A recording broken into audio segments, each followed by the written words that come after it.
दोस्तों, मैं आपको एक बड़ी ही मजेदार कहानी सुनाने जा रहा हूँ।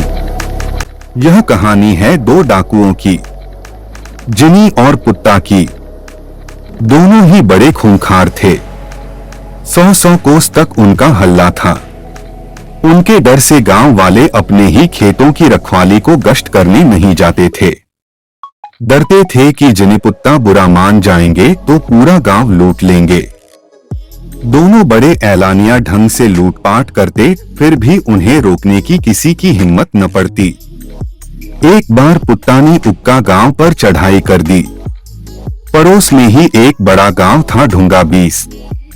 ढूंगा 20 के मुखिया जाको ने पुत्ता की कड़ी आलोचना की और पंचायत बुलाकर निंदा प्रस्ताव पारित कर दर्ज करा दिया। ये बात पुत्ता को ही नहीं, जिनी को भी बहुत बुरी लगी। दोनों ने ऐलान कर दिया कि अगले साल ढूंगा 20 को लूटा जाएगा। ये सुनकर ढूंगा 20 के लोग डर गए। उन्होंने अपना मुखिया बदल दिया। नया मुखिया चुना गया नरमू को। नरमू की गांव के बाहर चाय की टपरी थी। बीवी बच्चा कोई था नहीं। लंबी लंबी हाँकने और किस्सों के लिए मशहूर था। सबको लगता था कि बीवी बच्चा नहीं है, इसलिए नरमू बहुत निडर है। यही सबको जिनी और पुत्ता के गुस्से से बचा सकता है।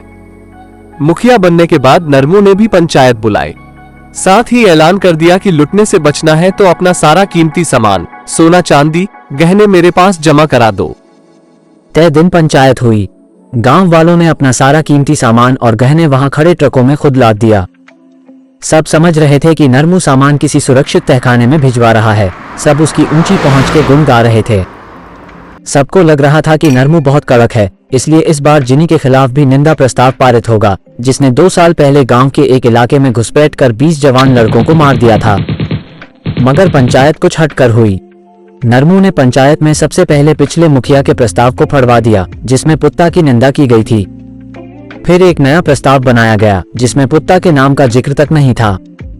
ऐलानिया दिन पर जिनी और पुत्ता ढूंगा 20 नहीं आए।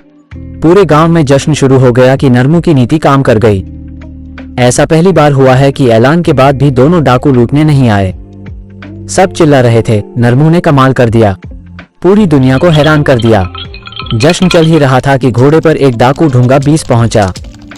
उसके हाथ में जिनी और पुत्ता की चिट्ठी थी। चिट्ठी में जिनी पुत्ता ने चेतावनी दी थी कि गांव वालों, अब हमारी ताकत इतनी बढ़ गई है कि हम बिना आए लूट लेते हैं।